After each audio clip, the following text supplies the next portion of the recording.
Rock and roll, ladies and gentlemen, rock and roll. So, we have a Magic Sandwich Show special edition. We have an actual doctorate in philosophy who is here to blow your brain balls away. And we're going to go over the Grim Reaper paradox.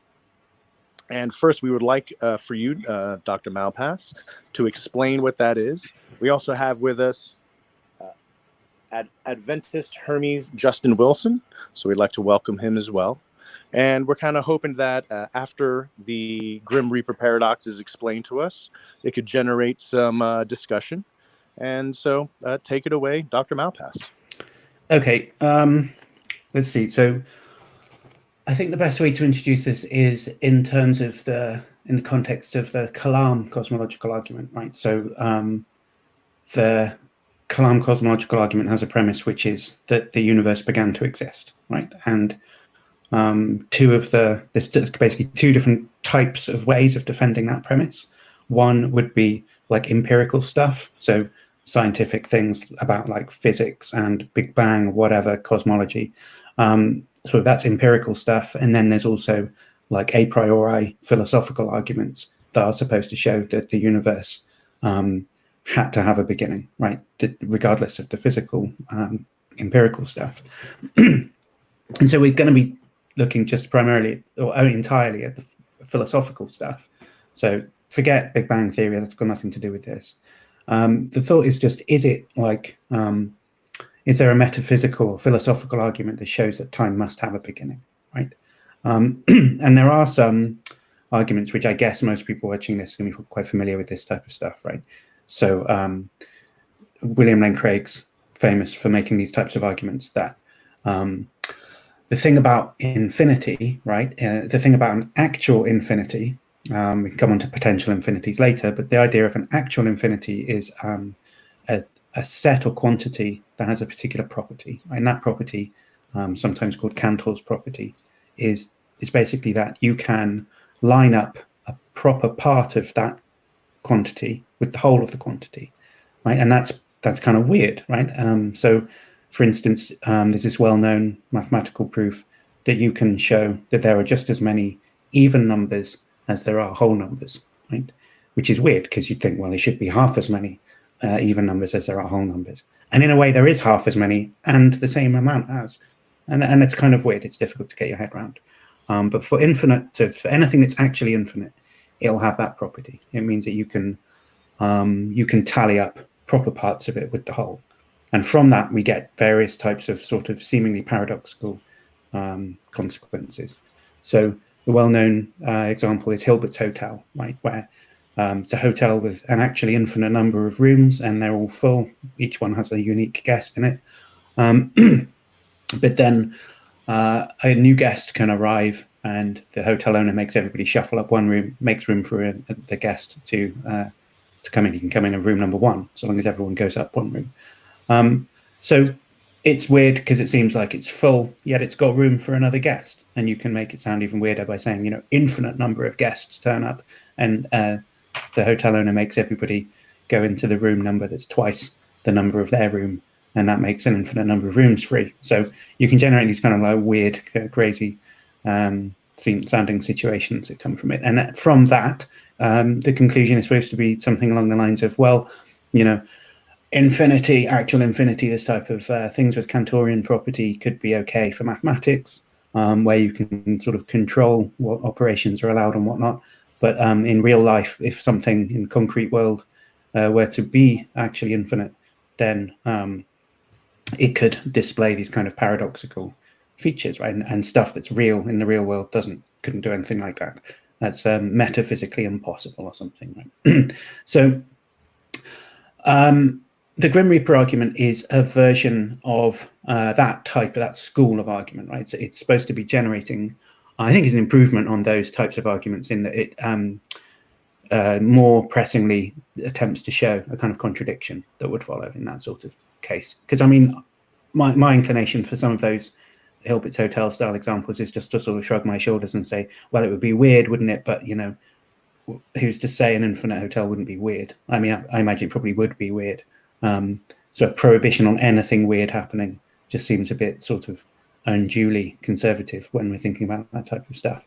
But if there was an actual contradiction that was shown that made the assumptions seem inconsistent, then that would be quite a different thing. It's not just weird, but it would be inconsistent. And the Grim Reaper paradox it gives us something that looks like that, right? Because we can have a think about whether we think it is contradictory or not. But let's I've set the scene for it, I suppose. So here goes. So the original version of this comes from a book in the 60s by a philosopher called Benedetti, and he I won't go into too much detail about it, but it's a really cool book, and he was a cool philosopher, and it's a mind-bending book. If you want to read something that will make your head melt, then I suggest getting that. It's free. I link to it on the blog post that I can give drag to put on this afterwards. I can give a link to the book so you can read it for free. Anyway, in a section of that book, Benedetti's playing around with various types of paradoxical situations, right? And he ends up coming up with this paradox that then later on got, so that's in the 60s, and then in the kind of late 2010s and early 20-teens, I don't know what the locution is for that, some philosophers of religion started bringing these up again and playing around with them. So that's, I'm thinking of Alexander Pruss and Robert Koons in particular, who've been, among other people, there's other people there's a sort of small cottage industry of people who talk about it these days, but those guys in particular. So let me stop rambling on. Let me state the argument. So it's something like this, right? What we're thinking about now, first of all, is the infinite divisibility of a duration of time, right? So take some finite duration of time, say a minute, right? The minute from midnight to 1 minute past midnight. So that chunk of time. And we're going to chop it up into an actually infinite number of bits, right? So we're just assuming, for the sake of argument, that is continuous and can be cut up into infinitely many bits. The way we're going to construct this is along the following lines, right? So we'll say that at exactly 1 minute past midnight, there is a Grim Reaper, right? And at exactly half a minute past midnight, there's another Grim Reaper. And at exactly 15 seconds past midnight, there's another one. And we'll keep adding Reapers at half of the temporal interval that the preceding one was, right? So if it's 30 seconds, the next one's at 15 seconds past, the next one will be at 7.5 seconds past, the next one will be at 3.75 seconds past, and we'll just keep adding them in ever smaller and smaller increments, getting closer and closer, sort of backwards in time, getting closer and closer towards midnight. And the idea is that doing that operation over and over again, an infinite number of times, we will fit an infinite number of Grim Reapers within that finite amount of time, right? So it's like familiar, people will be familiar with, the Zeno's paradoxes or whatever. It's a similar type of thing that you find in that, like where Achilles is trying to catch up with the tortoise, right? The tortoise has a head start on him, but in the time it takes for Achilles to cross the distance to catch up with the tortoise has advanced some distance. The time it takes Achilles to catch up with him again, he's advanced another little bit of distance, and that goes on and on and on according to this paradox. And each time the increment is getting smaller and smaller and smaller. And it's a similar idea to that. We're just cramming in Grim Reapers in a smaller and smaller chain back in time towards midnight. So have we got our heads around that? And then the idea is, well, each Grim Reaper is set up to kill a certain individual who's unfortunate, Fred, who's coming up to midnight. And the idea is that the Grim Reaper, the final one, at 1 minute past midnight, he's going to kill Fred if Fred's still alive at that point. So he kind of wakes up, checks if Fred's alive. If Fred's alive, kills him immediately. If not, goes back to sleep, right? And they're all programmed to do that. So the one at 30 seconds past wakes up, checks if Fred's alive, kills him if he is, right? So that there's an infinite number of Reapers. They're all going to do their own check at their own appointed time, and they're going to kill Fred if Fred's alive at that point.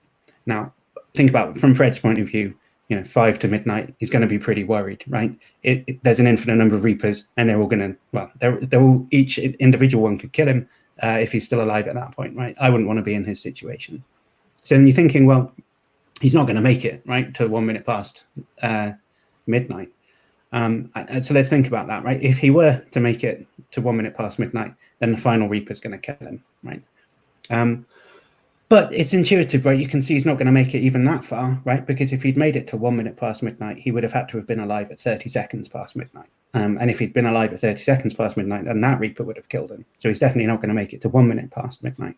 But also, he's not going to make it to 30 seconds past midnight, because if he'd made it to 30 seconds past midnight, he would have had to have made it 15 seconds past midnight. And if he'd got that far, then that Reaper would have killed him, right? But he's not going to make it to 15 seconds past midnight, because if he'd made it that far, he'd have had to have been 7.5 seconds. And if he'd got that far, that Reaper would have killed him. Right, so we can keep going back down the chain saying, well, it couldn't be that Reaper that killed him because it must have been an earlier one. Couldn't have been that one because it must have been an earlier one, right? So we can run that kind of thought experiment to see that, well, that there is no Reaper such that, because there's no first Reaper, right? There's no Reaper that such that one would have killed him. For every Reaper, there's an earlier one, right? So the paradox is that he's not going to make it to 1 minute past midnight, right? He's definitely going to be killed, right? But then again, there's definitely not going to be any of those Reapers in particular that's going to kill him. Right, so how is he going to die? So that seems to be the paradoxical situation there, right?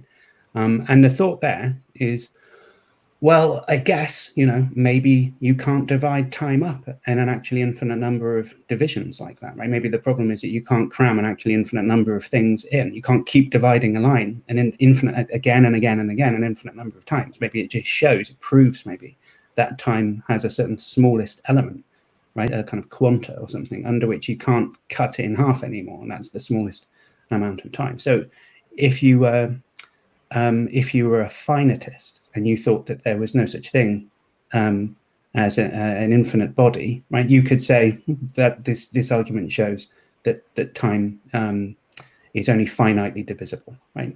Whereas someone who thinks that time is infinitely divisible has a problem here. So that's the original Grim Reaper paradox, but that doesn't have anything to do with the beginning of time, right? That just has to do with whether or not time is infinitely divisible. But now we've got this machinery in place, we can construct a similar argument for whether time has a beginning or not, right? So here goes, we just do the same sort of thing, exactly the same thing really, but instead of cramming Reapers in ever smaller and smaller durations of time, we just say, imagine that time has no beginning, right? It goes back infinitely far, and then let's just say, that there's a Grim Reaper at 1 BC, and he wakes up and checks if Fred's alive, kills him if he is. There's a Grim Reaper at, say, 2 BC. He wakes up and checks to see if Fred's alive, kills him if he is. There's a Reaper at 3 BC, blah, blah, blah, right? An infinite sequence of Reapers. They go in, equal intervals, one every 1 year. But there's an infinite number of them because there's one every year for an infinite number of years, all the way back into the past. So again, is Fred going to make it to 0 BC? Definitely not, right? Because he's going to be killed by the Reaper at 0 BC if he is. But he's not going to get that far, because if he'd been alive at 0 BC, he would have been alive at 1 BC. And if he had been alive at 1 BC, he'd have been killed by that Reaper again and again. So we're running the same argument. He's definitely going to be killed. He's definitely not going to make it through the sequence of infinite Reapers. But then again, there's definitely not going to be, it can't, for any Reaper, it can't be that Reaper's the one that kills him, because there's an earlier one that would have killed him if he'd got that far. So that's basically, and so it follows from that, it seems, right, that one way of avoiding this, at least, is to say that time couldn't be infinite in the past, right? If time had a first moment, then there'd be a first Reaper, right? And that's the one that would kill Fred, and then there's no paradox. So the paradox is avoided by denying that the past must have a beginning, you see. So this is the Grim Reaper argument turned into an argument in a family of Kalam arguments that's designed to show that the universe must have a beginning. So hopefully that's clear. Sorry, that was 15 minutes of me rambling on there, but hopefully I've set the parameters for the problem. Did that make sense? Mm-hmm. Okay, cool. It made sense to me, but I have to admit that it seems like a problem that has been self-generated. You know what I mean? So it's like, depending on your definition of terms, yeah, it could be a problem, assuming that time is a foundational element of the universe. But what about all the philosophies about there being something below time that's more essential, elemental, and foundational, from which time itself is generated? Okay, so I guess, fair enough. So if we're talking, so let's I think that's why it's useful to start this in the context of the Kalam, right? Because you can see this as the purpose of the argument, in a way, is to show that time must have a beginning. But of course, if you don't think that time, I mean, I take it that your point is something like, maybe time is emergent from some more fundamental something, right? Exactly. Yeah, sure. And if that's true, then what implications does that have for the Kalam? I'm not sure, right? Does it mean that the universe begins to exist? Does it mean that that's true or not? So I think it's not clear, well, unless we spell out in a bit more detail. If we just point to something and say, well, maybe it comes from something, we don't know anything about that. It's not clear what the consequences would be for the Kalam, right? So I'm not sure there's much more to say about that unless we have a better theory in mind, other than just a sort of question mark about whether it might come from something else that we don't know anything else about. Which I don't have. That's okay. For me, it's just about the idea of ground. Like, there has to be a point to jump from. So if a person is jumping up to the sky, to go higher and higher, higher infinitely, like, let's say you're jumping from, I don't know, the floor to space, whatever. You have to ask, okay, so then where did he begin jumping? Where did he start from? And if we keep on dividing it, we have this idea that there's just an infinite division of everything. So therefore, if you keep on dividing the ground, he did not really jump from anywhere. So then how did he get to where he is? So yeah, if we get to 1 minute, but yet there technically is no beginning for him to jump from to get to a minute, then how are we even having the conversation? That's my thing. So I have to assume that, there has to be a beginning, or not. Let me not say beginning. There has to be an indivisible time, something that just cannot be divided, rather than like there's infinite divisions of time within a minute. You see what I'm saying? So that's where my head is stuck. I can't get past that, because how do we get to a minute, or even have a conversation about a minute, if we can't even jump from this nebula of infinite divisions? You see what I'm saying? Sure. Yeah. And there is, I mean, it's, so I think it's helpful to keep distinct, although I've introduced both of them together, the two versions of the argument. So the infinite divisibility of time, and the one about the infinite extent of time, right? Whether time has a beginning or not, and whether time can be split into ever smaller and smaller bits. They're two different questions, and it might be that one's true and the other's false. You don't have to have the same answer for both of them. So there might be that there's a smallest unit of time, or atom of time, if you like, that you can't split in half any further. But it also might be true alongside that time has no first moment. There might be an endless series towards the past. I'm not sure I can see why you have to have, what that seems coherent, at least from a first look at it, right? So you don't have to have both of these or neither of them. You can mix and match, it seems to me. And there might be different reasons for rejecting one over the other. So I think that it seems to me that you were gesturing towards this idea that that's, well, one way I understand it is that the idea of the guy jumping to the or seeing how high he can jump or whatever it was. Well, he's standing on the floor in the first place, right? And it's something that he's pushing against to jump up or whatever. And I think the idea is that you're saying that you have to have kind of causal origin point. You kind of a series of causes that goes back without any beginning, right? There'd have to be some kind of causal ground that starts it off, the first domino that pushes all of the other dominoes over. Is that the intuition that you were? Does that feel right? Well, yeah, the idea that there's an indivisible point where he starts from. And I see. Okay. Well, I mean, so to me, continuous movement doesn't seem that strange. I mean, so for instance, calculus is the theory of movement, right? Theory of change in physics, and it's the one that basically most successful physical theory that brought about the scientific revolution and whatnot, and that involves movement over infinitesimal points, right? So basically, there is no smallest point in time or space in that theory in calculus, right? It involves infinite divisibility of space and time.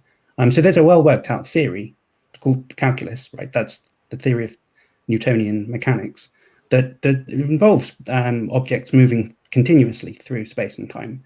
So there is a theory about that. You don't. I'm not quite sure what the puzzle is, that you have to have an atom of time, but there is a well worked out physical theory of motion which doesn't have that assumption in it. It's true in quantum mechanics, things are a little different, and there basically is a smallest element of space and time. But then quantum mechanics is really weird, and it's not at all a theory that's intuitive. Like our intuitions don't follow that. So I find it difficult to have the intuition that there needs to be a smallest interval of space or time. I mean, it just seems, I can imagine cutting a line, bisecting a line again and again and again forever. And if I did that forever, I would have cut the line up an actually infinite number of times. I wouldn't find that there's a bit that, I might physically run out of paper or whatever it was I was using to do the cuts. But that physical limitation wouldn't be metaphysical, isn't it? There's no in principle reason why I couldn't keep cutting a line up, right? In my mind, in an ideal sense, I could keep cutting a line infinite number of times. That seems to me that's the sphere we're operating in here. The actual world probably isn't. It's probably like quantum mechanics describes it. But is it incoherent for there to be a world where you could cut a line up over and over again? And this argument here is supposed to show that there's actually a contradiction involved in that. So it doesn't have to be physically realistic. It can be a thought experiment. The idea is that in that thought experiment, there's a contradiction. Right, that is an a priori philosophical argument, not an argument necessarily that's got anything to do with the actual world and how things actually happen to be. Right, so it could be that in the actual world there really is a beginning in time. It's just what we're thinking about here is that necessary, that there has to be a beginning in time, or was that just that it happened to be like that here, but in another possible world there was a beginning in time, or in another possible world could I divide a line infinitely over and over again? And the answer to that second type of question is basically just, is it coherent to describe such a situation, or is it incoherent? Right, that's the test. Is there a contradiction there or not? Yeah, I don't know. I find there is a contradiction, considering if you are you're creating moments after another moment, then how do you get to the next moment if the other moment is just constantly sinking within itself? It's like a black hole. How can you escape that to get to the next point? And that's how I'm trying to think logically. Of course, I'm trying to weed out all the physical elements, because you're saying this is metaphysical, not physical. Mm-hmm.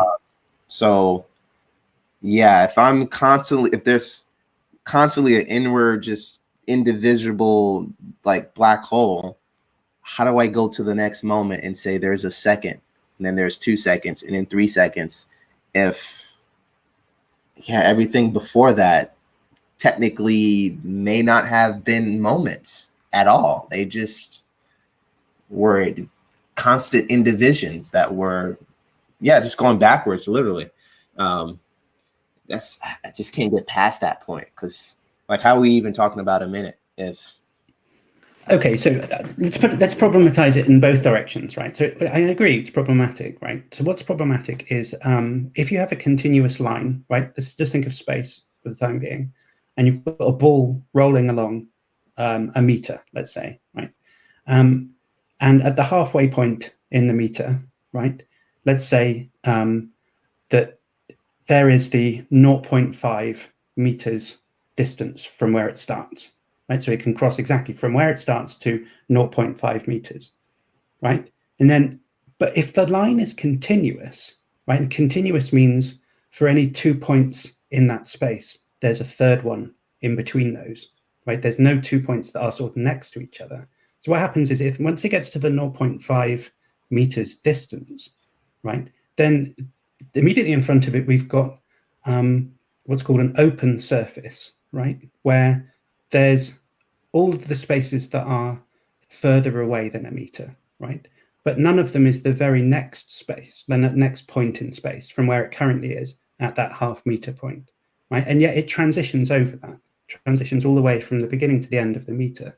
But at that midpoint, or indeed any point along the way, right? But at the midpoint in particular, it's at the 0.5 meters point exactly, but there's no next point. All there is an endless series of points that just get ever and ever closer to 0.5 meters, and none of them is next to 0.5 meters. And yet the ball rolls along anyway, right? That's weird. I agree with you. It's problematic. How the hell does that work, right?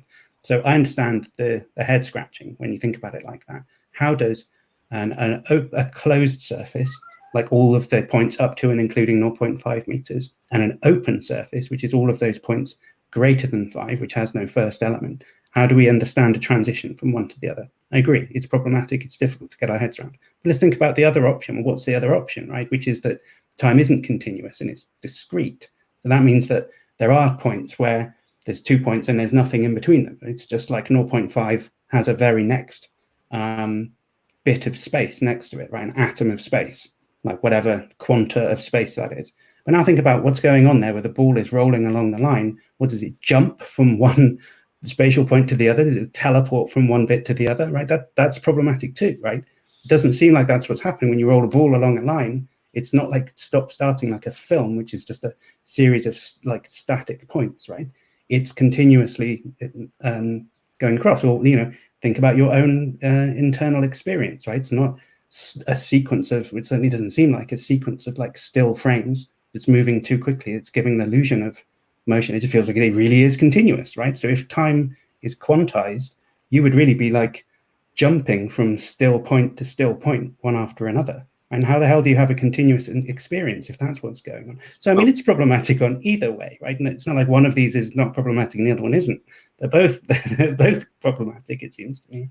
But okay, but what if it is frame by frame and there's like between frames, there's non-existence, we still would not even recognize that. Just like how, like if we're watching a 24 frame, movie, we wouldn't even recognize that there's 24 frames. We just watch it as fluid motion, and that wouldn't bother us. We wouldn't say that cannot be possible. So even our brains, maybe we are paying attention to every infinite frame. I mean, we can't even call it infinite frame. It's just, I don't know what you call things that's not frames, but just this fluid continuum. Maybe our brain is registering all that. But if let's say it's the other end and there are just literally just frames, this frame, that frame, this frame, that frame, boom. And we're just syncing it all together. What if the entire metaphysical reality is just like that? How could we even determine that? Instead of just, continuum is just the only option that we have to think about. Like, how it has to be one or the other, it seems to me. Well, how would we determine that there's frames for me to actually, counter argue what you're saying? Well, I don't think you could do an experiment that would show it, right? I don't think it's, what we're talking about would be, potentially there is an experiment. I don't know whether maybe it's entailed by quantum mechanics. Let's say that there's a smallest unit, right? But then again, even if it is entailed by quantum mechanics, you're never going to be at a point where you know for certain that quantum mechanics is true, very well supported by evidence, but it could always be that there's some other evidence we don't know about yet, which disproves it in some way. So it could be entailed by a theory we have good reason to think is true, but you're never going to really know if it's true or not, right? For all we know, quantum mechanics seems like it's true, but time's continuous anyway. So it seems to me that there's no hope of really ever settling this definitively with an experiment or with some kind of empirical theory. So all we're ever going to be able to do is wonder about it abstractly. And so we have to think about what the consequences would be on either way of thinking about it. And now it seems to me that we just, the best we can do is try and come up with a contradiction, right? And then follow our intuition that anything contradictory must be impossible. Now, if one of those two situations is contradictory, we can rule that one out and it must be the other one, right?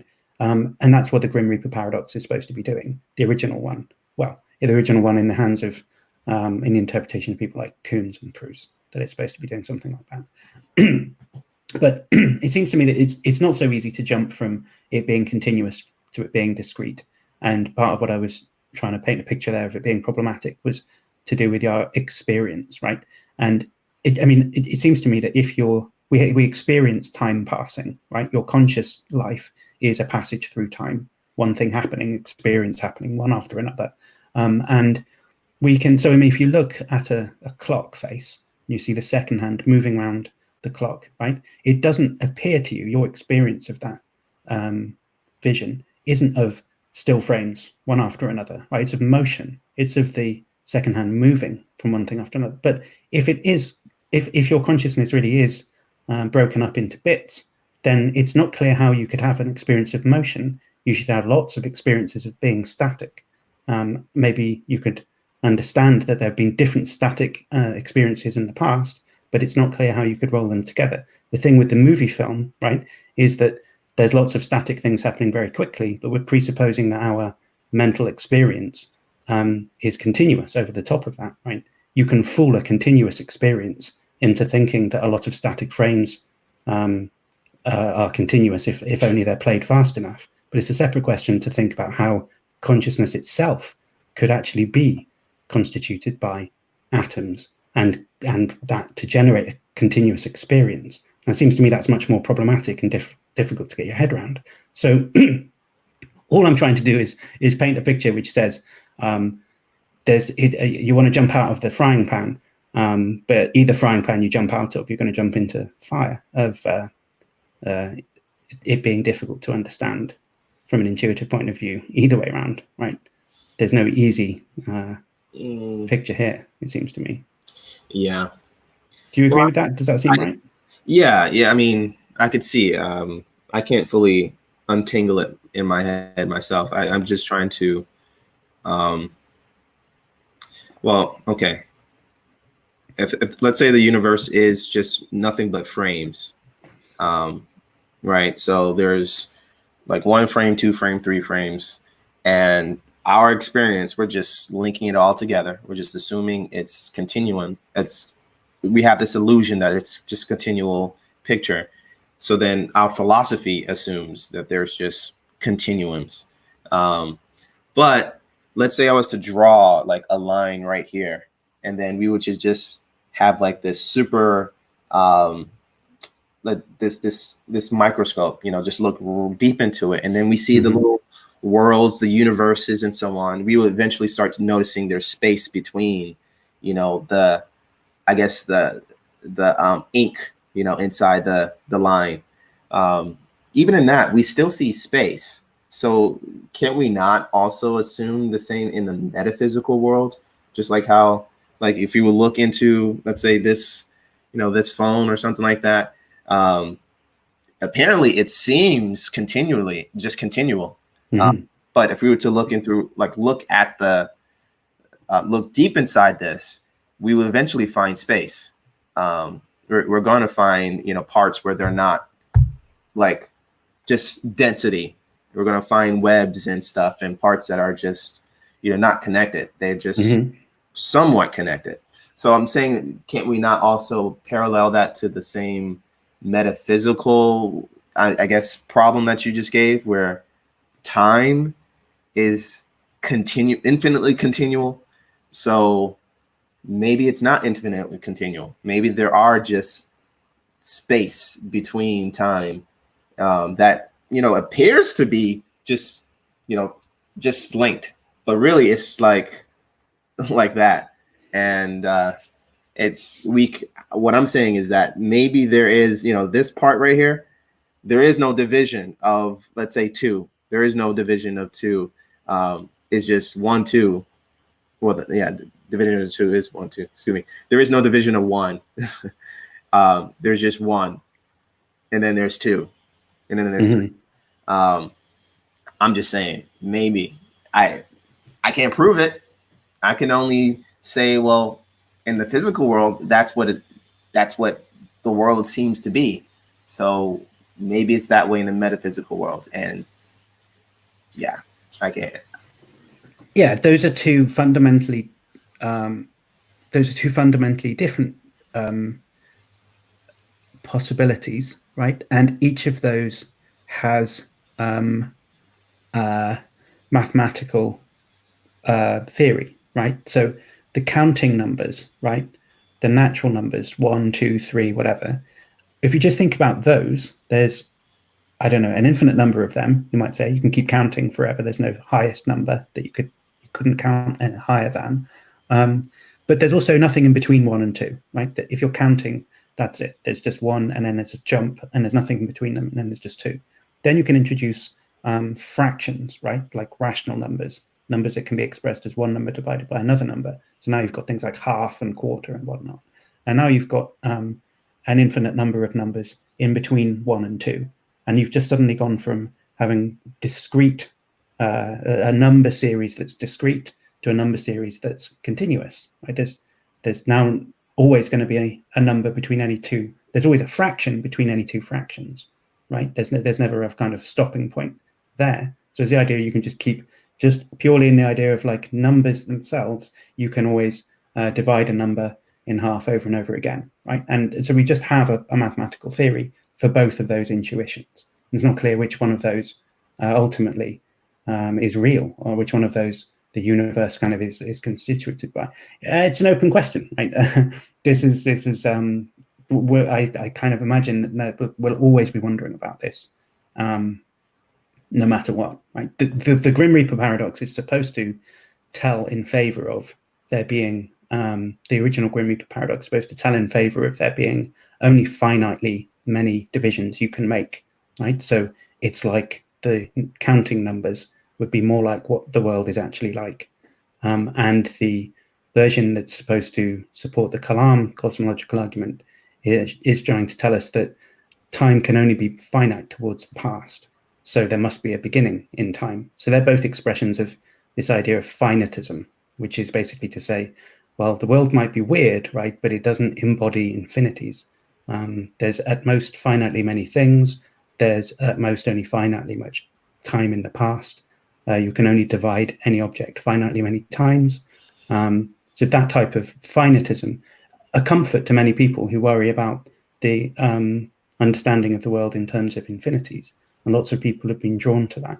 Interestingly, actually, there's a sort of middle ground between finitism and infinitism, which is Aristotelian view, right? So you have these two schools, right? One school which says you can divide a line infinitely many times, and another school that says, no, at some point you've hit an atom that you can't divide any further, right? And Aristotle says something like, well, you can divide a line without end. There's no stopping point to which you will divide a line, but you will always have only ever divided it finitely many times, right? So it's sort of a middle ground between the two.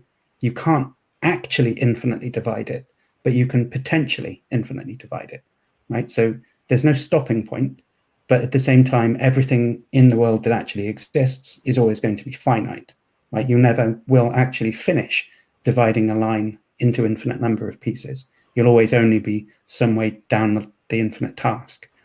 So his middle ground is it's basically finitism in a way, but without saying that there has to be a stopping point anywhere. And that idea is the one that, having a kind of notion of potential infinity, is one Craig gestures towards as his own way. I mean, because so the objection I'm particularly interested in, I've become sort of obsessed with for the last year, is to say something like this. Look, for any argument that you can make that shows that the past must be infinite, that the past must be finite, right? Any Hilbert's Hotel style argument. So you can say something like this. Look, imagine that the past had no beginning, right? So you could assign each day that had happened a unique natural number, like 1, 2, 3, going back in time, and then each day would have a number. And then what happens next day, right? You have to add another number, right, for the new day that's just happened. So we already had an infinite number of days in the past. Now we add the new day that's just happened because we waited 24 hours. So what have we got? We've got infinite days plus 1 day. How many days is that? I mean, we find, because of Cantor's property again, that that's the same number of days that we had in the first place, right? And that's weird. It should be more, right? Because we've added 1. It should be greater than it was in the first place, but it isn't. It's the same amount. And that's what's supposed to be weird about the infinite past, basically. But then, if that's right, you can make a similar argument about the endless future, right? Because if there's an infinite number of days to come, we could imagine assigning each day that's to come a unique number, right? 1, 2, 3, 4, up to infinity or whatever. But then what happens is, let's say one day, 24 hours passes, right? And we're basically subtracting a day from that quantity that we just had. But if we ask ourselves, well, how many days are there still to come? Well, the answer is it's still infinite number of days to come, right? Infinity minus 1 or whatever is still infinity. And so that's a Hilbert's hotel problem again. So it's exactly the same issue, an infinite past. If an infinite past is impossible, then there's going to be a kind of mirror argument that shows that an infinite future must be impossible. But, people who believe in an infinite afterlife, right, or infinite reincarnation or whatever, specifically a Christian who believes that they're going to be in heaven or hell, having experiences like this forever without end, thinks that there's an infinite time in front of them, right? There's no end to time. But it seems to me that any argument that shows that the past must have a beginning equally shows that the future must have an end, right? And if you want to have one of those but not the other, so Craig wants to have the past must have a beginning, but the future doesn't have an end, right? Then he's gesturing towards, well, the past would be an actual infinite, the beginningless past would be an actual infinite, but the endless future, he says, would only be a potential infinite. So one of them is an actual infinite, the other one's a potential infinite. That's his way out of that that objection. It seems to me that doesn't work. Right? We can talk about that if we want to, but what I think is interesting is that the Grim Reaper paradox that's supposed to show that the past must have a beginning, there's actually a future version of that too, where it shows that you can have I came up with this paradox the other day, calling it dry eternity paradox, which I can explain later if needs be. But I think it seems to me that there's a Grim Reaper paradox for the future, which just as well shows that the future must have an end as well. And I take it, Justin, you a Christian yourself, is that right? So do you think that the future will have an end? Do you think time will come to an end at some point in the future? Or do you think that is it part of your theology that it goes on without end forever? Like I believe it goes, it goes, relatively speaking, goes without end, ultimately. In this, I would have to divide things in a different, have a different dichotomy. Of course, there's metaphysical time, time outside of this physical realm. Then there's the physical, time, everything that is wrapped up in gravity or whatever. Now that there may be series of ends and of course new, beginnings. So technically, there are ends and beginnings. So you kind of, you get your cake and eat it too there. But no, ultimately speaking, because God is, he's the metaphysical, beyond the metaphysical, he can always, be that future that we're talking about. Right. So in heaven, let's say, if there's an angel in heaven, let's say already, because I take your point is that the physical world might come to an end, like in the second coming or something like that. And fair enough. But let's say the physical realm could come to an end. But heavenly bodies, presumably like angels or people who've progressed to heaven or indeed hell, presumably continue existing. And an angel who started counting the numbers now would never end. He'd never finish counting those numbers. Is it that type of experience, like an experience like this, one thing happening after another to an agent that experiences them, like someone who's counting 1, 2, 3, 4, 5? Is that what the afterlife is like? Is that what heaven is like? Because I guess another way of looking at it would be just you get like absorbed into God's being or something, and then you don't really have experiences one after another. You're just you kind of exist, but it's not existing like temporal existence that we have now. No, it's just that life will always be injected by the power of God. So you're just like a Wolverine forever and ever and ever, just constantly healing. And let's say all your skin comes off, but it's always replenished. So you can technically say I ended, like my bone matter, everything ended like 1 million years ago, but it also continued to be replaced all throughout the 1 million years. So no, it's not like, I don't have any physical properties. It's just that I'm just always being replaced. New things come in and old things go away. So it's a both it's just a twist of endings and beginnings, just like today. But it won't be an ultimate ending where everything about me will end. Right, exactly. So you could undertake a project of counting, and your body may be replaced and replenished over and over again, but you could continue that project uninterrupted, and you'd keep counting forever and ever and ever. And there'd never be a final number that you'd get to where you weren't counting any more numbers after that. I mean, let's set aside the idea that you get bored or whatever. I mean, you could, in principle, undertake to count forever and ever and ever in the afterlife, and there would never be a stopping point. I mean, I'm not trying to pin you down. I mean, I'm just saying that if that's, I mean, I think it's many religious people's view of what happens after death is that there's a continuation of experience, one thing after another, a bit like being alive in the physical world, but in a different place with different properties, blah, blah, blah, blah. But it's still one thing happening to them, one experience, one thing after another. And it seems to me that in that case, what you're saying is that there's an actually infinite amount of future experiences. Just like if you were to undertake that project of counting forever, and I asked you, how many numbers have you still got left to count then? You'd say to me, well, I've got as many numbers still left to count as I did when I started, no matter how high you counted, right? Because there's always going to be an infinite number of numbers left to count, right? Yeah. So, and I'd say to you, well, that's paradoxical in the same way. That's a Hilbert's Hotel paradox, right? Because there's an actually infinite future ahead of you, no matter how much time you spend counting or doing anything, right?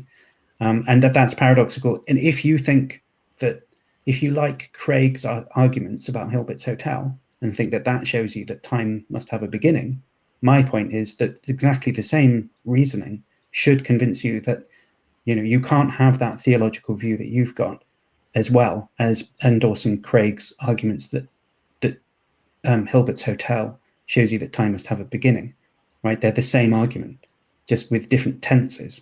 Right? One is past tense and the other one's future tense. And that doesn't make any difference to the logical structure of the argument. So you have to either accept both or neither. You can't have one or the other. And that's why I have like two sets of time where, of course, like there's a metaphysical time where, let's say, the number 1, 2, 3, those are metaphysical ideas. However, rocks, you know, physical things, those are two different matters. So there's a beginning in there is no beginning in the metaphysical sense, God, where he exists and who he is. And then also in the physical sense, there's a beginning. So we can talk about the beginning of the universe, which is physical, and also at the same time say that there is no beginning of time that's not connected to the universe. You see what I'm saying? So we can have our cake and eat it too. But the thing is, we're using time in a different sense. So, yeah. Well, so let me see, because I understand that there's a difference there, but I'm not sure that it makes enough of a difference here to help you. But let me just check. So do you think that, what do you think of Craig? So do you think with Craig, I mean, are you a defender of the Kalam? Do you endorse that type of argument? And so when Craig says that the universe has a beginning, you just take that to mean, I mean, so one way of looking at it is you just say, oh, well, physical matter had a beginning, right, in time. And as at some point in time, physical matter came into existence. But time itself preceded that. And it never had time itself never had a beginning. It's just that at some point in time, the physical universe began. Okay, then fair enough. I think that's fine. But then if that's the view, right, there could have been an angel, or Jesus, say, who is always existed, could have been counting down forever to the point where the universe, the physical universe, began to exist. And so if you had been eternally counting down, right, from whatever, infinity, forever, and let's say that the point where the physical universe begins is then when he gets to the number 0, let's pause and think about how many numbers had he counted one moment before that, when he hadn't got to 0 yet, but he'd got to the number 1. But how many numbers had he counted? He counted an infinite number of numbers. And then when he counts an additional number, when he gets to 0, how many numbers has he counted? He's still counted an infinite number of numbers, an actually infinite number. And that's just like a new resident turning up to the hotel and asking if he can be let in. And actually, yes, he can, because it doesn't matter if the hotel is full, there's still room for one more, and it's the same number. And so it seems to me that, you know, the distinguishing between the physical beginning of the universe and metaphysical time doesn't really help, because so long as it's possible for someone to have been counting up or down forever, then you're going to be stuck in the sort of Hilbert's Hotel paradox again. I mean, if that's paradoxical, right? You could say, well, maybe it's not paradoxical at all. But if you think it is, then it's you're in a bind, it seems to me. Yeah, and I just have accepted that on faith, really, because I, like, in my world of timelessness versus time, there's a wall that separates timelessness versus time, and that right there, I cannot explain that. Like, I can only think logically on one side, but I can't think logically for both sides. So yeah, the idea of timelessness, where there is no time, where, like, let's say before the beginning of the universe, yeah, I have to assume that, okay, this timelessness is also considering all time, so there is no time that's different from before there was a creation of the universe. My brain has to work in that mindset. But then once I thinking within time, that there's 1, 2, 3, 4, 5, there's seconds after another, I cannot think in the mode of timelessness. It just cannot work. So that's just how I think. So yeah, I have to accept, yeah, there's a paradox. I cannot unwire. I cannot make sense of that. And then there's the point where I can make sense of it, and that's only within time. That's only when there's time working one moment after the other. That's just where I submit, and I say, okay, I give up. Well, fair enough. I see Brenda's joined us as well. Hi, Brenda. How are you doing? Good afternoon. So is this Reaper's paradox, is this sort of analogous to the continuum hypothesis? Well, sorry. So the continuum hypothesis is there is a conjecture about whether or not whether or not there's numbers between. There's whether there's an order of infinity between the rational Aleph 0 and Aleph 1. Yeah, that's right. So I'm not sure that it is directly related to that. But maybe you can explain what your thinking is there. Well, the thinking is that if I can transition from, well, it seems to me that all the examples you've been giving have been within countable infinities. It's all counting. It's all counting. I'm just counting angels counting from one to the next, and these are all countable infinities. So if there was a way to extend the analogy to uncountable infinities, maybe you could just extend it further, and then you could have an infinite sequences of events without a contradiction.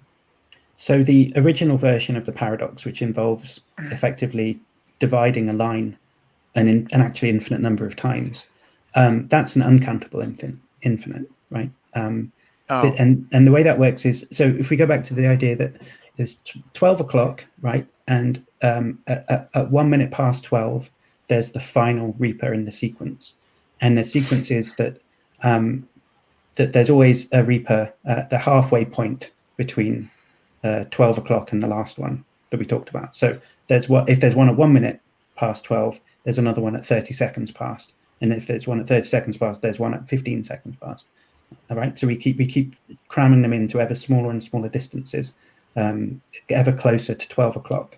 Right. But what we'll find there is that if we enumerated how many Grim Reapers we've got there, it would be an uncountable infinite. So there wouldn't be a first Reaper, right? And there would be actually, is that right? No, sorry, I'm talking absolute nonsense. Confusing myself now. Hold on, let me think about it. The rational numbers are countably infinite, aren't they? The rational numbers are uncountably infinite. Okay, I'm sorry.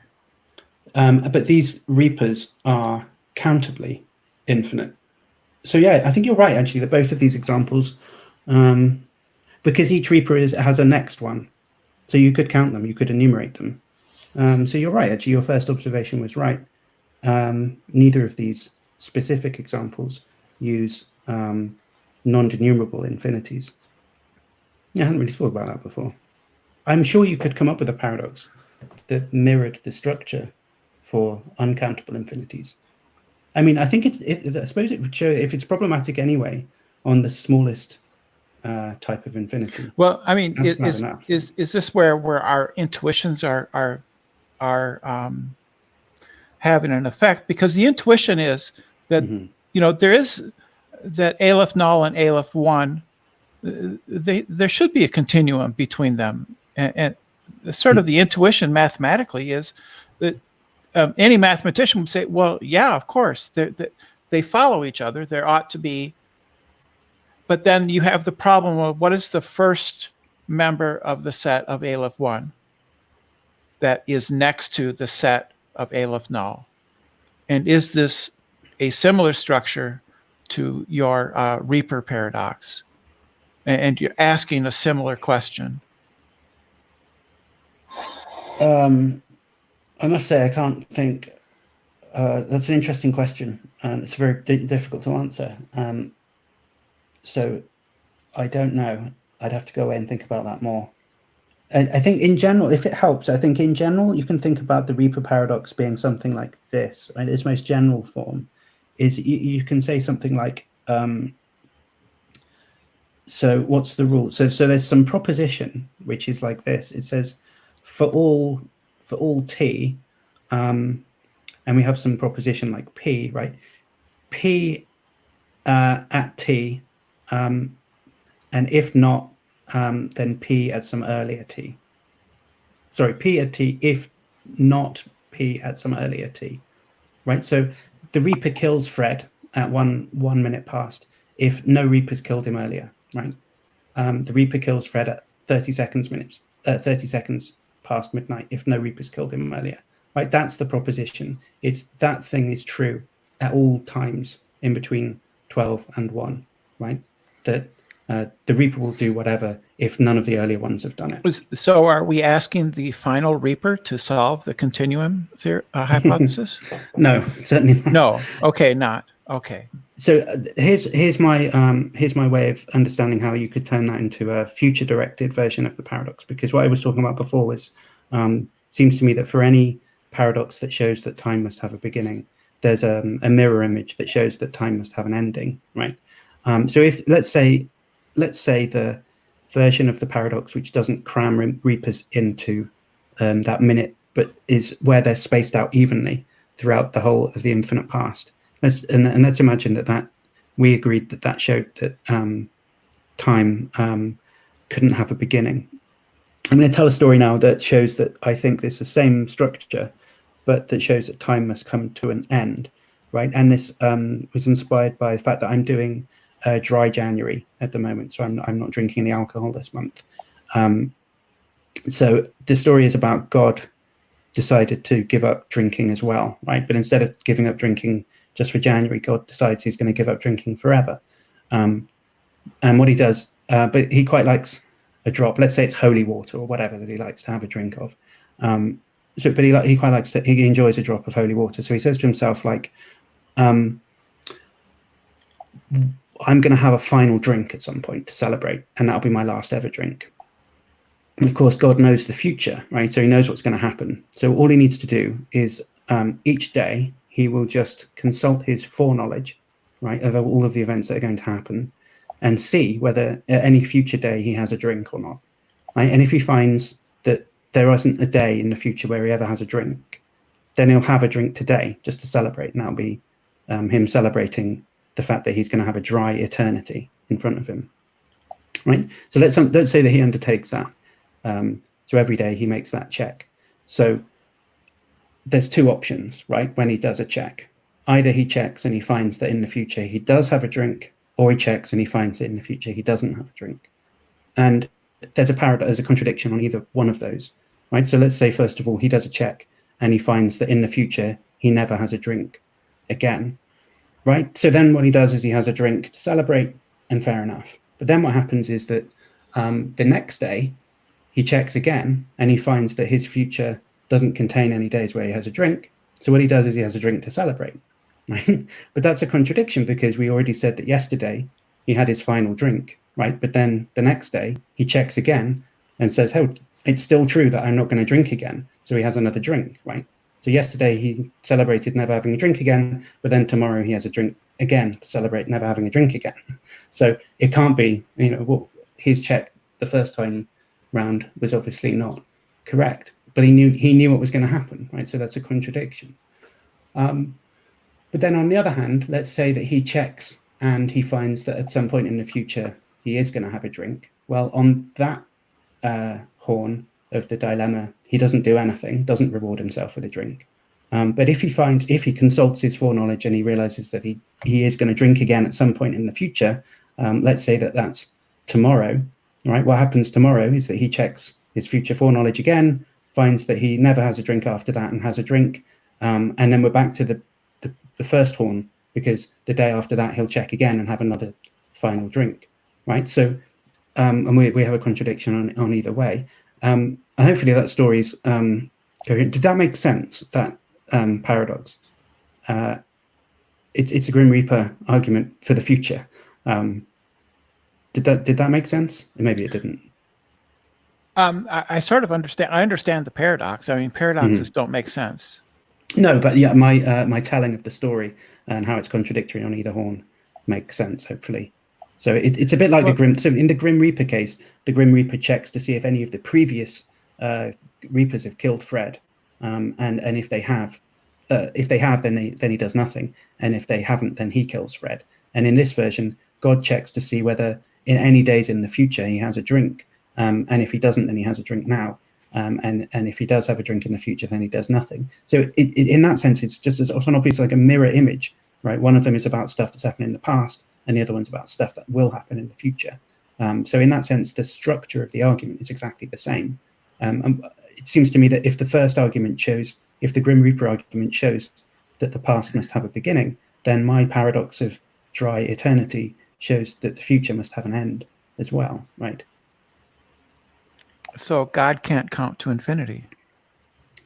God could count to infinity. I don't see any reason that would be contradictory.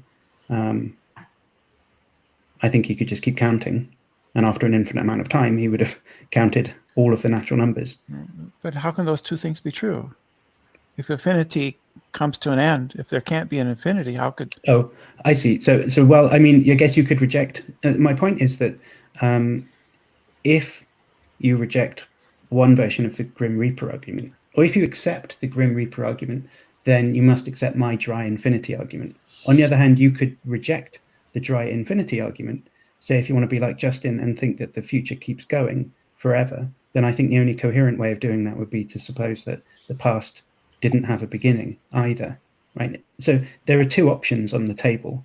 One of them is the past has a beginning and the future has an end, and the other one is that the past has no beginning and the future has no end.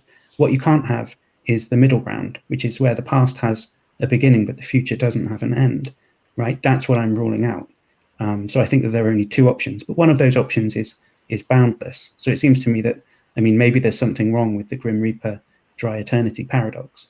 And if that's the case, then God could just count to infinity, and that would be okay. How would a cyclic universe fit in your taxonomy there? Because you could have a universe where things are just repeat cyclically forever, right? Sure, I think, well, I mean, we should distinguish between the same thing happening over and over again with time circling in on itself, which would be two things, right? You can imagine a pendulum swinging backwards and forwards forever. Like that's the same thing happening. In a way, it's kind of repeating. You can see it as a little loop. But if it happened, you can imagine it happening 20 times or 100 times or infinite times. It seems like that makes sense. So the same thing could repeat in infinite time or finite time. Okay. Or you could have time actually being a circle, right? Where I'm not sure that I understand that idea. But I guess it's a sort of topology that's no, I just wanted to use that to make the joke that Bill Murray is just fine in his Groundhog's Day universe. What's the joke? That he would actually be able to be in that universe forever. Oh, right. I see. Right. Yeah. It's a good film, that.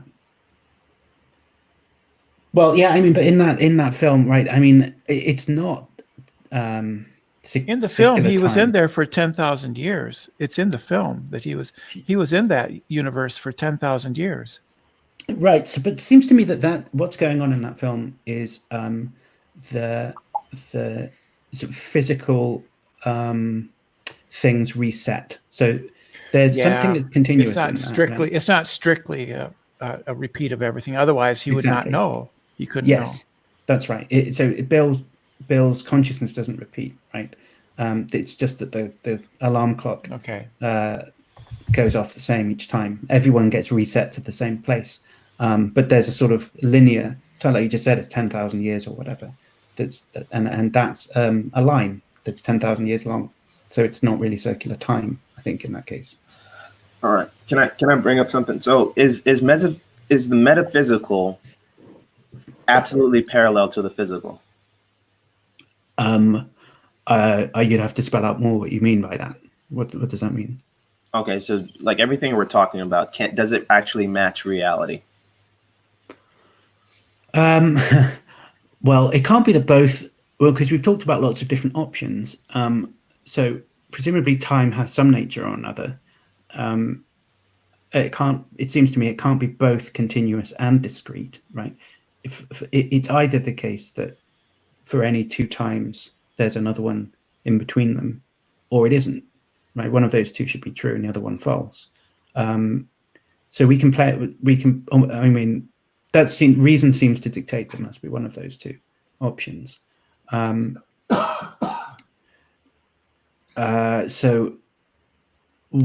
physical reality has to be grounded in one of those two options, right? So quantum mechanics would say that physical reality is grounded in discrete space and time, so that between any two times there isn't always a third time. Between any two spaces there isn't always a third space.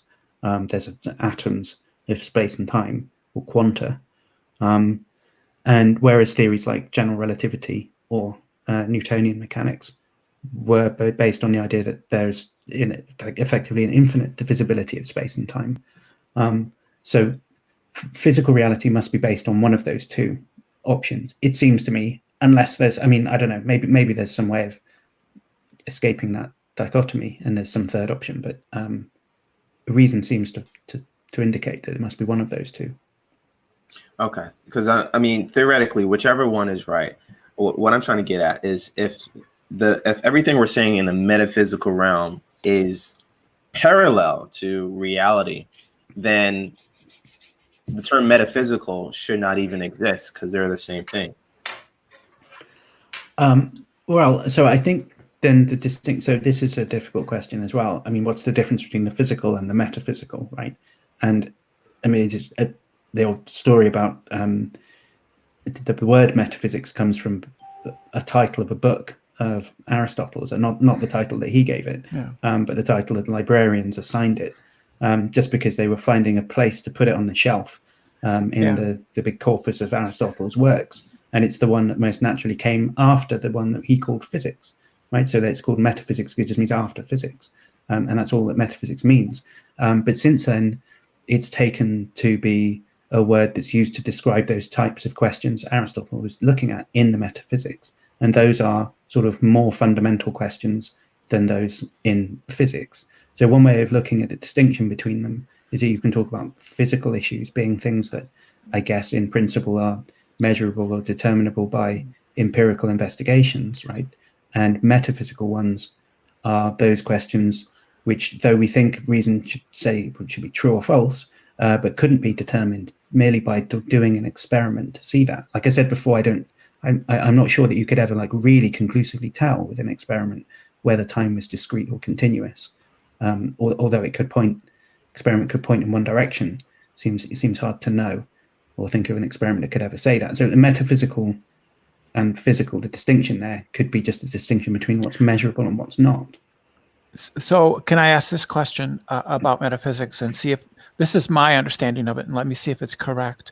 Mm-hmm. So I'm driving, I'm on my bicycle and I'm driving down, bicycling down the street, and a car passes me and it comes within inches, right? And I get really shook. I'm just really shook, and I get to where I'm going, and I tell my friend there, man, oh man, I almost had an accident. If that car had been 6 inches closer, it would have hit me and I would have been seriously hurt. And my understanding is that's metaphysics. So why is that metaphysics? Because it's about a possible world. There's a possible world where I got hit by the car, but I'm in this world where I wasn't hit. And is that a correct understanding of metaphysics? It's about possible worlds and the logic of possible worlds. Well, so here's another interesting distinction, right? So another way you can look at this is that you could say, so let's draw the distinction between categorical and modal facts, right? So a categorical fact would be like a description of how heavy an object is, or where it is, or what color it is, or something, right? And you might think, well, I could list a whole, you can imagine like an infinitely detailed list of where everything is, which direction it's going in, what it's made of, what color it is, all of these categorical properties, right? And think of just filling that book in completely with a completely comprehensive list of all of the categorical properties. And then you might ask yourself, well, have I finished describing all of the properties that there are? And now this is a question of whether or not there are modal properties in addition to categorical properties.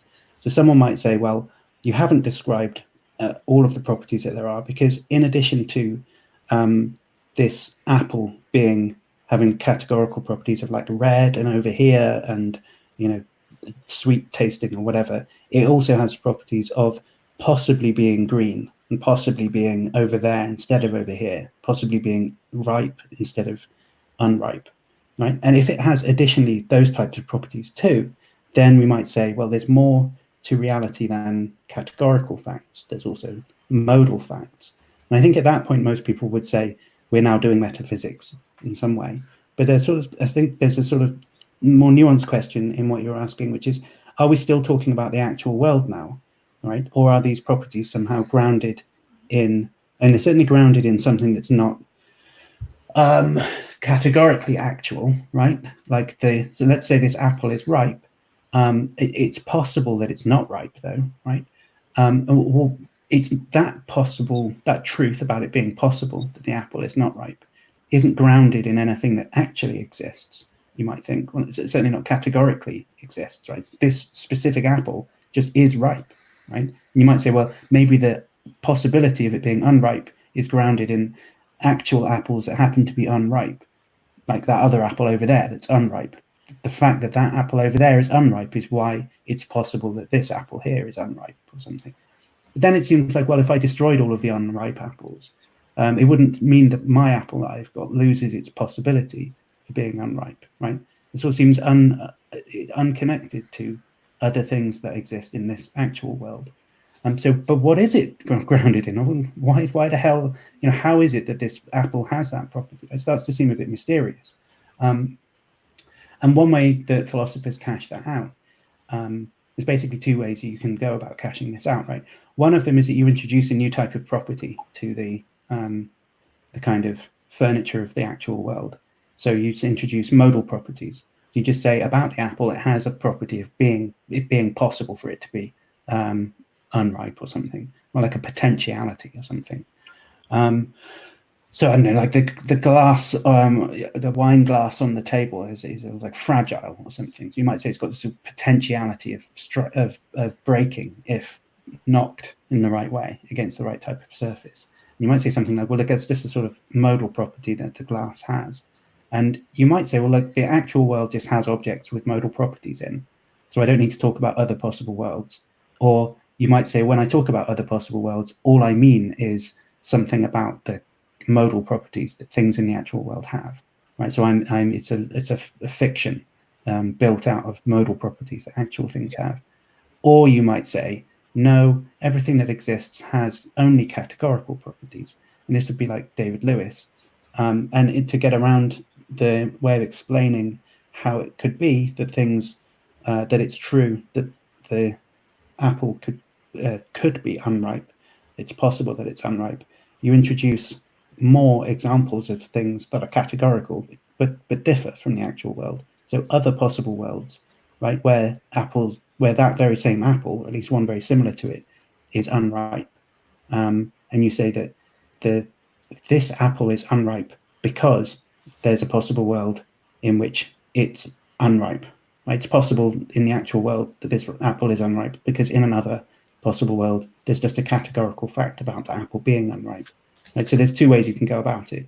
One of which is you introduce a new type of property, modal property, or you introduce a greater number of categorically similar things that differ in their categorical facts. Does that make sense?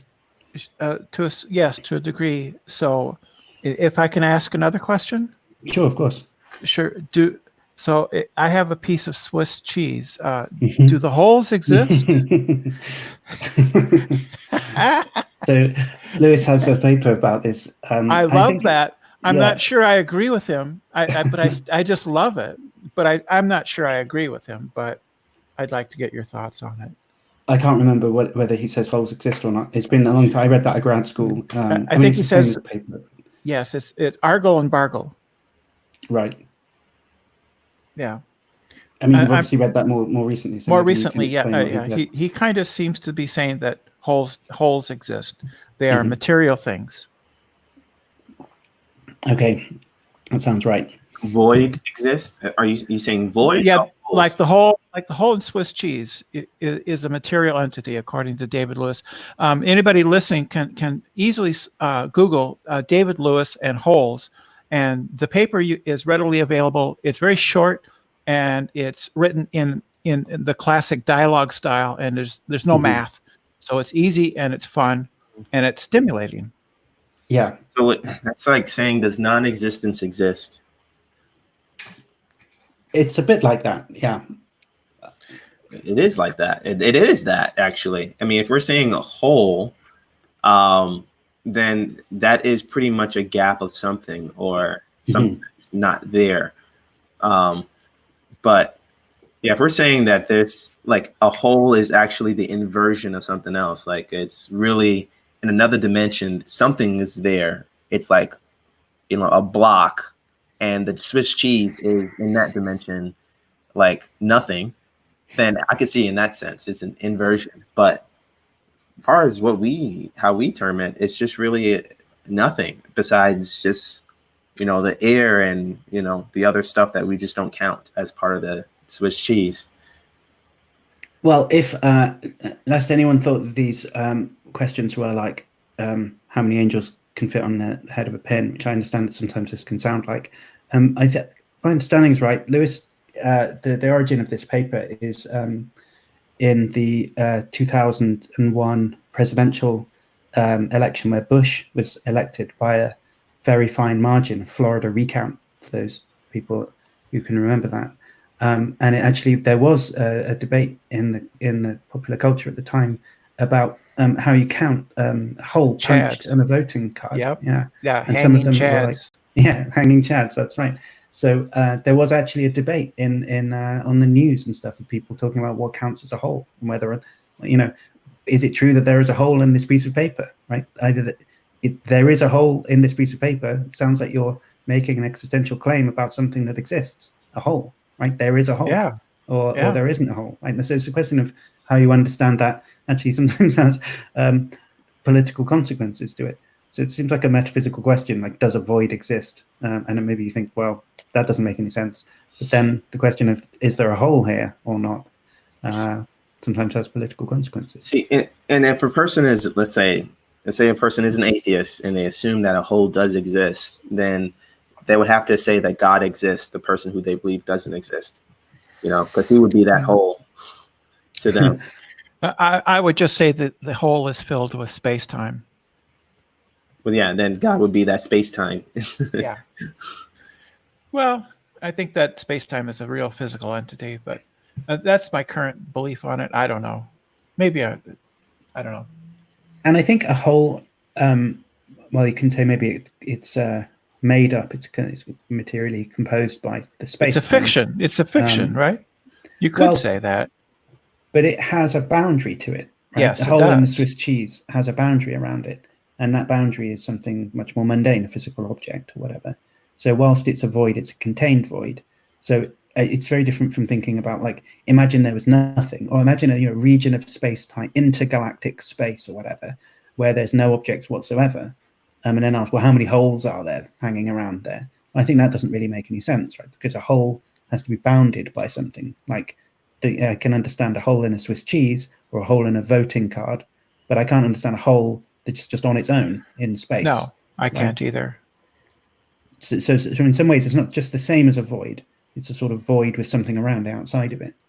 And that's what a whole. I wasn't expecting to talk about this. Well, we kind of It's fine, segued it's into fun. several different topics. I hope that's okay. I don't know if course. anybody cares or not, or if the moderators want to keep it on to the Yeah, I'm not getting paid, Reaper's so I don't paradox. care. So Well, hold on. I like this comment. Someone says the god of the Swiss cheese holes replaces the god of the gaps, and but see then that just what that says is that, like, the god of the Swiss cheese, which Swiss cheese holes, I don't know, but it's in some way would explain the god of the gaps. He would just be the person that we have not even been able to touch. You know, the hole is, I don't know, can you touch a hole? Can you touch nothing? And well, I mean, if you can't touch it, then that explains why there's gaps. I mean, you can't explain it. well, we seem to be able to talk about them just fine. We'll talk about it, but yeah. actually play with it. Can you play with nothing? Well, Can you test that? We can. It's defined by the lining. There's the hole, and then there's the whole lining. The lining defines the hole. Just like it's like a cave, right, in the ground, or a hole in the ground is defined by the surrounding dirt or rock. And we don't seem to have any trouble grammatically or conceptually in talking about post holes or caves. True. You know what's alive versus what's what's dead. If I tell you to you go dig 5 post holes, right, and then we're going to come and we're going to put up a fence, and you know what I mean, and you know what to do. So it seems like it's not entirely fictional, right? True. It's not like telling you to go to 22 Baker Street, which isn't an actual place anywhere in this world. There is no such address. You know, Sherlock Holmes doesn't live there. Well, he does live there, but it isn't in this world. True. But I guess the hole in my, illustration is the holes of explanation. Like they're there. We could explain things around it. But then there's this spot where we can't explain it because we have not. Isn't that good enough? Well, yeah. The hole is defined by the hole lining. Yeah, that's true. So the point is that. Thank you. You agree? Yeah, we agree. David Lewis. I'm just adding holes on. Are real. Holes are real. Yeah, we're going to make you into a whole believer soon. True, I do. I'm a whole Christian believer. But the point is that the explanations around the hole exist, which makes the hole there. But God will also be inside that hole. We just haven't have the tools to actually, explain these gaps here. It actually kind of relates to real world things because we have black holes, and we can only see black holes by what they are not. Sure, like the energy that they emit, or they do emit gravitational energy, I guess. So yeah, and they do have like charge and spin, but other than that, they don't have much. The reason we can identify them visually in space is because of what they, because of everything around them, but not the hole itself, not the black hole itself. You can't see that. Well, but by definition, everything is a hole. If you consider a black hole a hole, it's really not a hole. It's complete density. It's not like nothingness. Well, it's a hole in space-time. It's separated out from our universe. Once you go in there, you can't come back out. So it it takes things away from our universe. So they say. I don't know about that. I heard that there's a white hole, so it emits whatever's Well, it's yeah. coming out somewhere else. Well, I don't know about that, but I just mean the black hole itself is a region of intense gravitational distortion of space and time, right? And it's a region where you go there, you can't come back. So it seems like a hole to me, and you can only detect them by the way they distort the space around them, and so they distort the stars and galaxies behind them, and you can see these rings and stuff. You've probably seen those, but the ring isn't the hole. It's just the whole lining. True.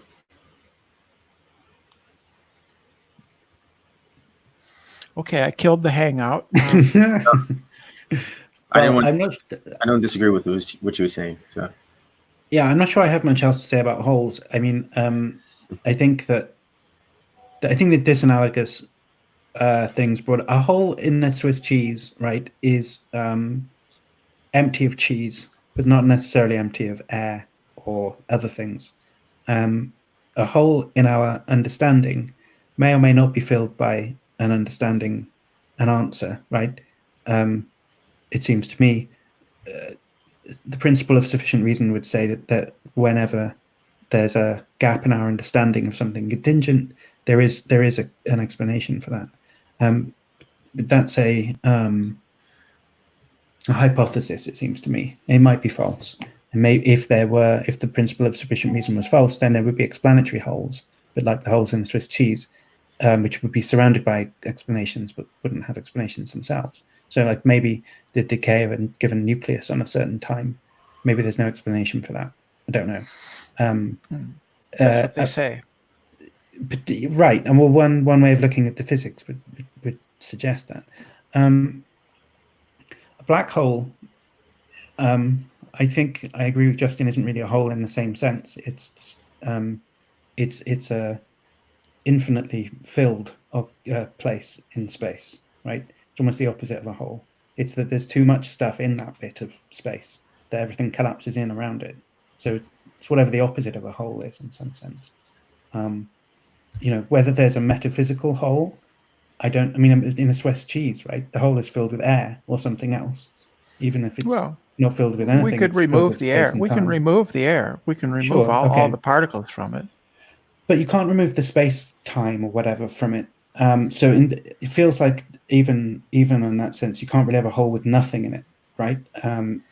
You can't bound nothing with something, right? You can't really have an absence in that way. So the idea of there being a nothing or whatever, it feels like once we start talking about it like that, when we mean nothing, what we mean is an absence of a certain type or class of things, like physical objects or something. So I can imagine, an empty region of intergalactic space where there aren't any physical objects, no apples, no, whatever, people and stuff. But it's still space and time. Yes. And that's not nothing, right? Yes. And then if you try and say something like, well, look, before the universe began to exist, there was nothing, then it feels to me like there's a kind of fallacy of reification going on. Because, nothing isn't a referring term like ice cream or, microphone or whatever. There is no object that it refers to, right? It plays a different role. So my analysis of that would be something like if I say there's nothing I like more than chocolate ice cream or something, right? In that sentence, there is nothing I like more than ice cream. I'm not saying there is a thing and that thing's called nothing and I like that more. I prefer that to ice cream, right? I'm saying out of all of the things that there are, none of them is a thing that I like more than ice cream, right? When I say nothing, there's nothing I like more than ice cream, it doesn't refer to an object. It quantifies over all objects and rules all of them out, right? So if I say there was nothing before the universe, I just mean out of all of the things that there are, none of them are before the universe. I don't mean there is a thing and it's called nothing and it's a kind of void and it exists before the universe does. That would be to make the same mistake as thinking that there's a thing called a void, and I prefer that to ice cream, right? So that's the fallacy of reification. So it seems to me that when that's also an argument that's sometimes used in supporting the Kalam, to say that, well, something couldn't have come from nothing, right? Because nothing is a thing and it doesn't have any causal powers and it couldn't do anything or whatever. And it seems to me it's a kind of grammatical mistake by reifying the word nothing and treating it as if it referred to an object. Well, can we say then that since nothing could never exist, it didn't exist, and therefore the universe must have always existed? Well, or there must have always been something, even if that something was not anything that exists now in the set of things that exist now. So, on my analysis that I just gave, right, understanding your sentence, nothing could never exist, you would be saying something like, there is no thing that could never exist. So for everything that does exist, it's not a thing that couldn't exist. So translating out again, you're saying everything necessarily exists, but that just seems false. So I would say that sentence is false, because when you cash it out, you're denying contingency, and that doesn't seem to me to be true, and it also doesn't seem to be the sentence you were trying to say in the first place. No, it was. So I think that it's a sort of deeply ingrained grammatical mistake that people make when they use the word nothing. I mean, so take a true sentence that has word nothing in. I don't know. I opened up the fridge and there was nothing inside. I'm saying I opened up the fridge and all of the things that there were not inside. Right? That's roughly what I'm trying to say. I'm not saying I opened up the fridge and there was a void, right? An unoccupied void, just like there was before the universe existed, inside my fridge. Right? That's not what I'm saying. I'm just saying all of the things that exist are outside the fridge, right? All of that, my apple, my can of Coke or whatever. And even then, that's only sort of strict, loosely speaking, true. There are things that are inside the fridge, particles or whatever. So what I'm really saying is all of the things within a certain class of things that I'm interested about, sundry dry objects or whatever, are not inside the fridge. It could also be like the famous, somewhat sexist joke about women, that she looks into her closet, and although it's full of clothes, she looks at it and says, I have nothing to wear. Mm-hmm. There's nothing that I want to wear that is in the closet, even though the closet is full. Yeah, right. And so to understand her, so the reifying that would be to say something like, there is a thing I have that I can wear, and that thing is called nothing. Right? As if they're going to put on nothing. Here's my nothing outfit, and put my nothing on, and now I've got nothing on. Right? That's not what it means, right? It's just saying you're excluding a class of things from being within the wardrobe. Right? You're not saying of all there the is clothes, a thing in there that's nothing. Yeah, of all the clothes that are in the closet, none of them are anything that I desire to wear. Yes, that's right. That's right. So in all of these cases, whenever you actually find an example of a sentence used in English language, it seems to me, this is an empirical claim, but it seems to me, whenever there's a sentence that has the word nothing in, like there's nothing I like more than ice cream, or I've got nothing to wear, or whatever, right? You can actually give a perfectly straightforward analysis of that. The straightforward one, the actual one, which makes sense of that.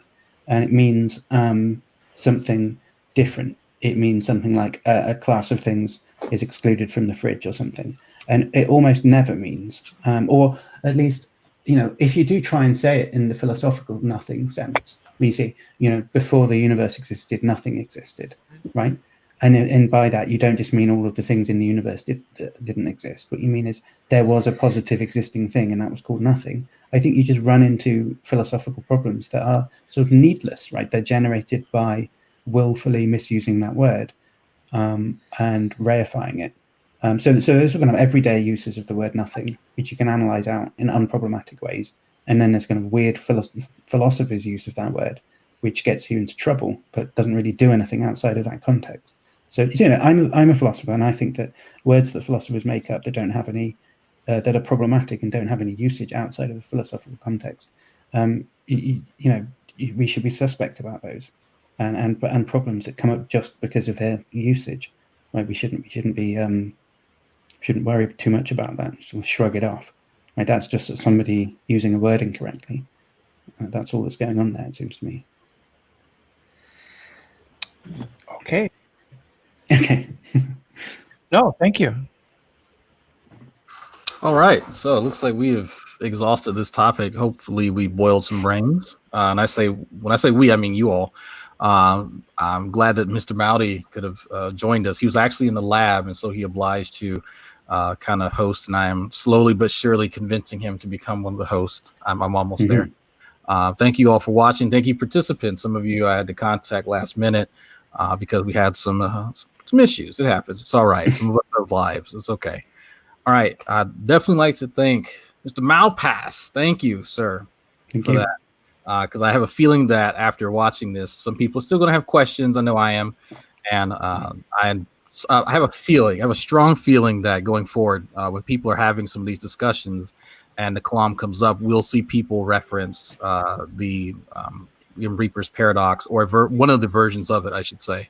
So they're definitely going to have questions. But again, thank you all, folks. We will try to do a few more streams intermittently to see what's going on with the notification system.